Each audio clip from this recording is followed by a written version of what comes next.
friends, and welcome to a very special video with me, Janky Shenanigans. So, it has been 2 weeks since we've hit the 100 sub mark on the channel, and I am just finally getting around to doing the 100 sub Q&A that I promised to do 2 weeks ago.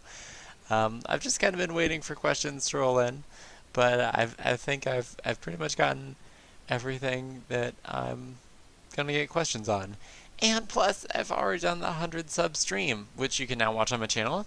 Final Fantasy VII. It was fun. It was a good time, and I decided, I should probably just check out the questions that I have on Ask Janky and go ahead and answer them, because you guys are waiting. You guys want to know. Inquisitive minds want to know. So, I am here to answer the questions that you have for me for the 100 sub Q&A. So, first up, we have a question from Seaman, who asks the following: what allows you to stay so positive on YouTube and just keep hustling and pushing through it? Good question. I don't know. For me, it's the fun of playing stuff with friends, mostly. I mean, I have a lot of fun playing games with my friends. I have a lot of fun playing games in general, to be honest. And it's a really fun creative outlet for me to do YouTube.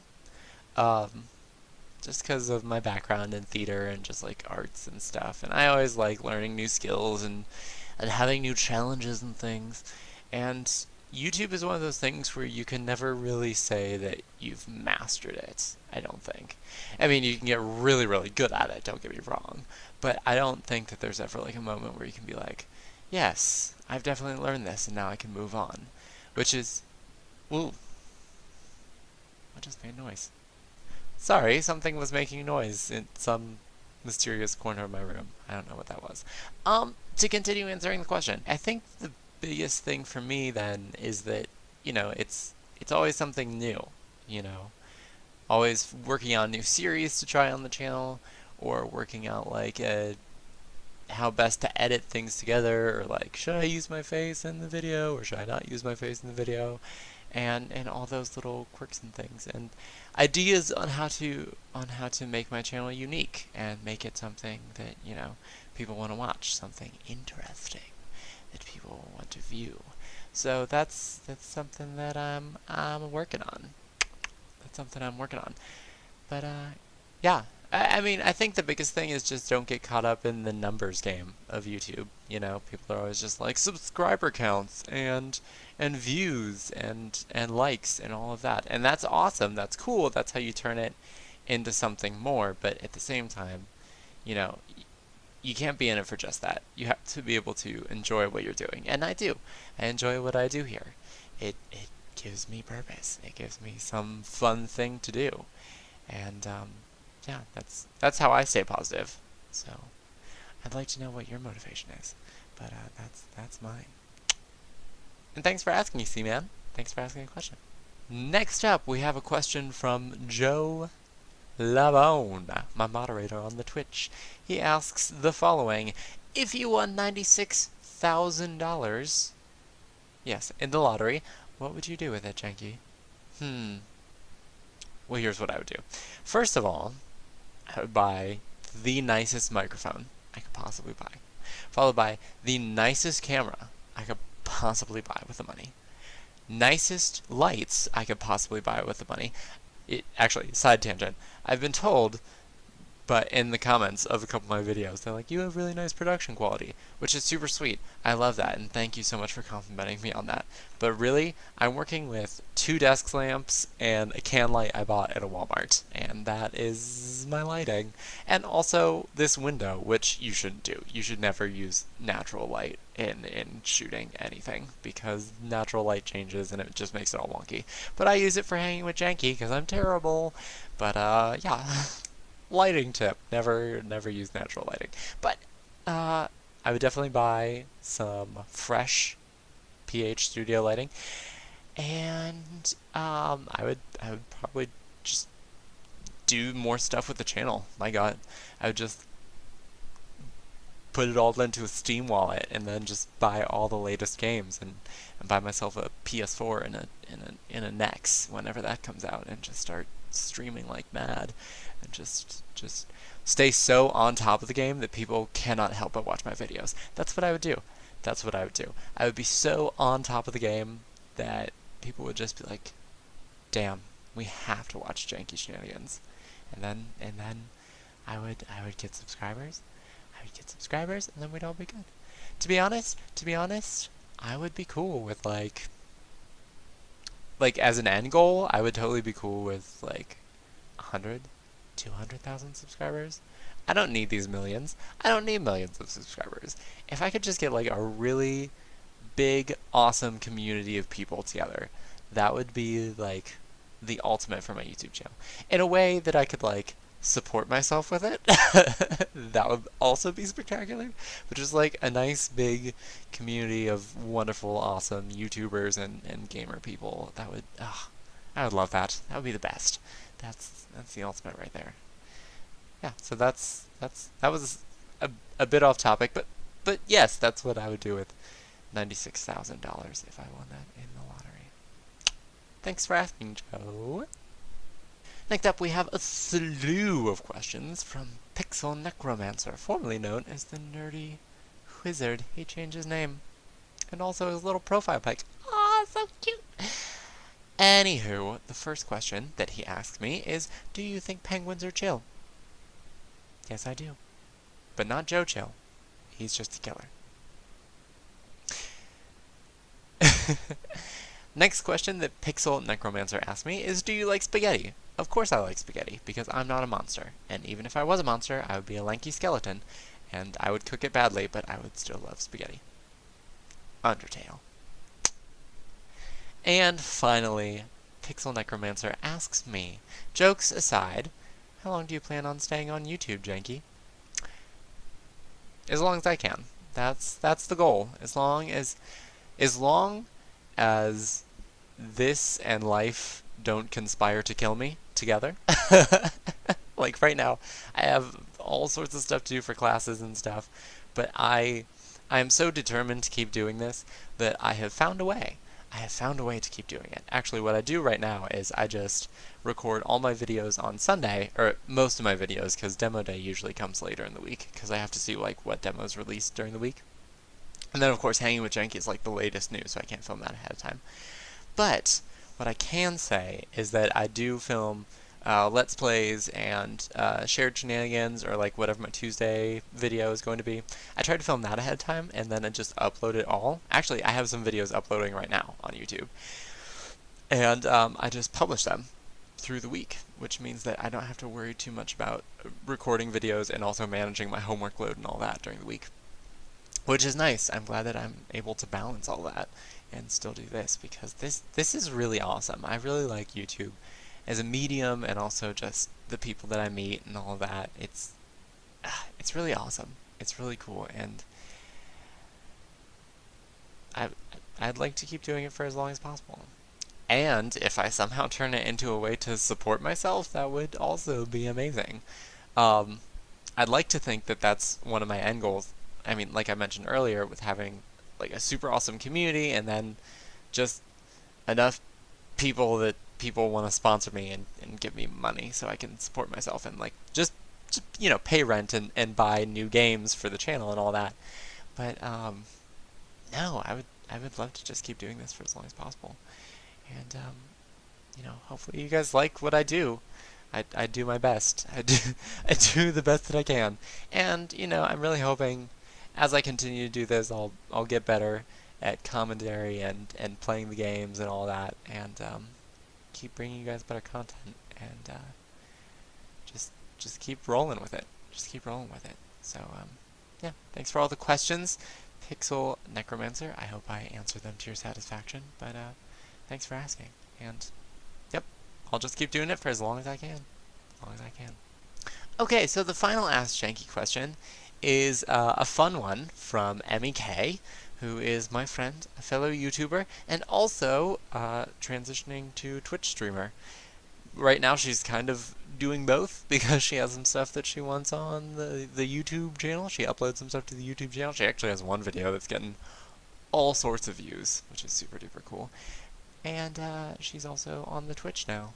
So that's fun. But her question, to answer her question, is what are the top 3 favorite items on your bookshelf of wonders? which is this thing back over here. I've often heard comments and things from people who notice my La Persistance de Memoria clock. This isn't necessarily one of my favorite items. I just get a lot of comments on this. Um, I actually took the battery out of it a long time ago because the second hand ticks on it. And I'm kind of a night owl. If you haven't picked that up already, I tend to record stuff late into the night, and I tend to be up at all hours of the night. But then, I get super tired whenever I finally go to bed and I just want to fall asleep. And this clock would tick so loudly, um, it would bug the living daylights out of me. So one night at 4 o'clock in the morning, because I never moved the time and I never replaced the battery. So one night at 4 o'clock in the morning, I got so angry at this thing that I ripped out the battery. I ripped out the battery and I never put it back in. Yeah, so that's my melting clock. But I got it from Think Geek. That's where I got it from. Think Geek one time when I was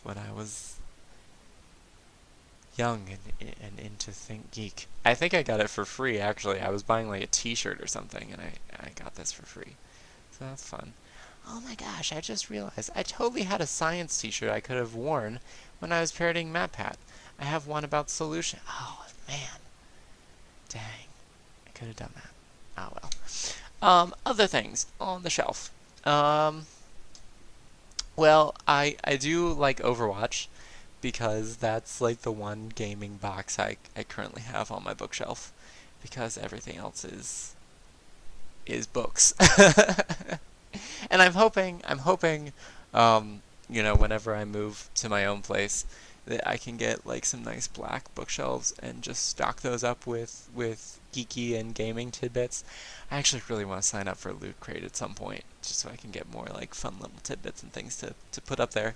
But yeah, I like having Overwatch here because I feel like that's my street cred as a gamer is to have Overwatch.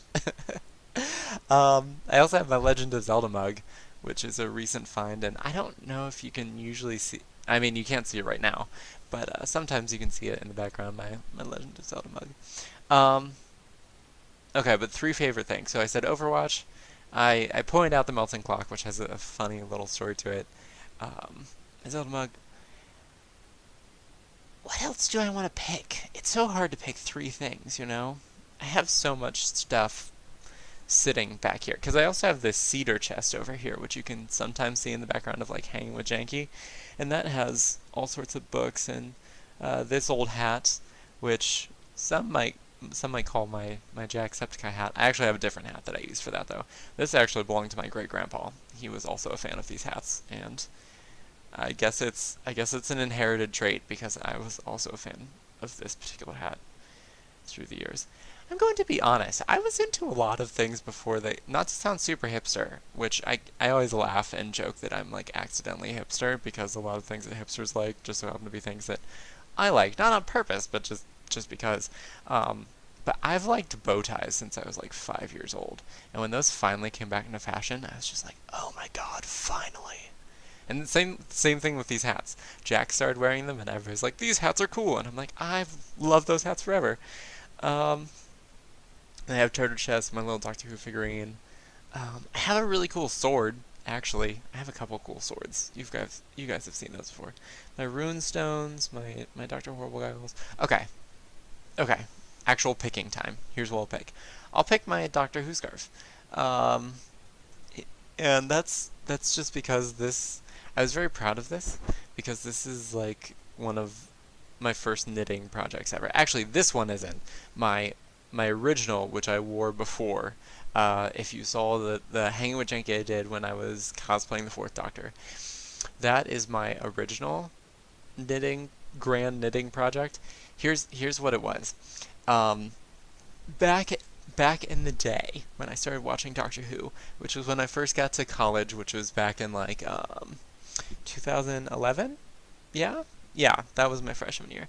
That's when I started watching Doctor Who, and obviously it had actually been on for a while at that point. I think we were on Matt Smith at that point, so we had already it had already been around for a while, but it still hadn't really taken off here. It was still kind of like some people knew about it, but it hadn't gotten like huge yet. And I was watching stuff from the old doctors, and I saw the fourth doctor and his scarf, and I'm just like, I would love one of those scarves. And the thing was, you could buy like current Doctor things here, but you couldn't really buy like original Who things here at that time. So I was looking around for the Doctor scarf, and the only place I could find it was from like England, but it was like 40 euros, and I didn't want to do the conversion. So I was just like, I feel like I could just make this cheaper than just buying it. So what I did was I got online, and there's a website that has a Doctor Who pattern and has like suggestions for the yarn to use. And I got on YouTube. I learned how to knit using chopsticks and some old yarn. And I learned all the knitting techniques that I needed to make it, and that took me like a weekend, and I just started getting to work, and I created that magnificent monstrosity of a Doctor Who scarf. And yeah, it was great. People loved it. Especially it's awesome because I knitted it by hand, so it looks more like the original Doctor Who scarf. And then I knitted one for a friend, and then I was going to see the 50th anniversary, the 50th Doctor Who anniversary in the theater, because they were playing it in the theater at midnight. And I was just like, I could wear that scarf, but it's like a furnace to wear. It's literally a blanket that hangs around my neck. So I knitted that one. So I had something a little lighter to wear, a little more practical. But yeah, that's that's the story behind that Doctor Who scarf. So my Overwatch, my melting clock, and my Doctor Who scarf. It's all good stuff. It's all fun stuff. Yeah, so those are my three things. And thank you, Emmy, for asking the question. So that's all the questions I got this round. That's all the questions I got this round for the Q&A. So again, thank you to Emmy K and Pixel Necromancer and Seaman and Joe Albone for asking your questions. It's super cool, super awesome of you. I very much appreciate it. And of course, if you do have any further questions for me, I do frequently just answer questions that people send me in comments and things. But I think the next Q&A will be at 250. Yeah. So that pretty much wraps up the 100 subscriber celebration. It's time to shoot for the stars, guys. I do still owe you a parody song. I haven't had time to sit down and write it. I have an idea for what it's going to be. I haven't gotten a chance. But of course, thank you to my 100 subscribers on the channel. Actually, 124 now. You guys are all just amazing and wonderful, and it's awesome to have you guys on the channel. And yeah, it just is. It's super cool. I'm glad that you like my stuff. I'm glad that you watch it. I'm glad that you comment. That's what really makes YouTube so cool, is that people... I like fishing for compliments, to be honest. No. But no, it's cool to interact with you guys, and it's great to have such an awesome subscriber base. So thank you all for subscribing, and I will try to do that parody song as soon as possible. But other than that, that pretty much wraps up the 100 sub celebration. So we're moving on. We're headed for 250. It's gonna be great. It's gonna be awesome. We're gonna do it. I know we are. I know we are. I know we are. I don't know when. Before the new year? Maybe. Maybe. Who knows? Who knows? I hope to have some better equipment, actually, by the time the year's out. I'm rambling now. I apologize. Anyway, thank you all again for sending in your questions. And, just... If you like the Q&A, you can, of course, hit the like button. If you didn't like it, you can hit the dislike button. That's always fine. Comments, positive or negative, you can leave them below. I try to read and respond to them all. If you have more questions, you can, of course, leave them below. And I will put them on the docket or just answer them. We'll see how it goes. We'll see what your questions are. We'll see when I decide to answer them. Probably sooner rather than later. I'm not good at holding back. Anyway, I hope you have a lovely day, evening, or whenever you happen to be watching, and thank you so much for watching. And until next time, this is Janky Shenanigans, signing out. I'm going to have to cut so much of this out. Oh my god, we'll get there. Oh, that's gonna be a whole rant unto itself. Oh look, a room full of explosives. But that got silly real fast. Fiddlesticks is the worst. What? Indeed. Yeah, that's my reaction too. Thanks for stepping on my face. Here's the 3 gold. People here are weird. So thanks for watching, and I will see you next time.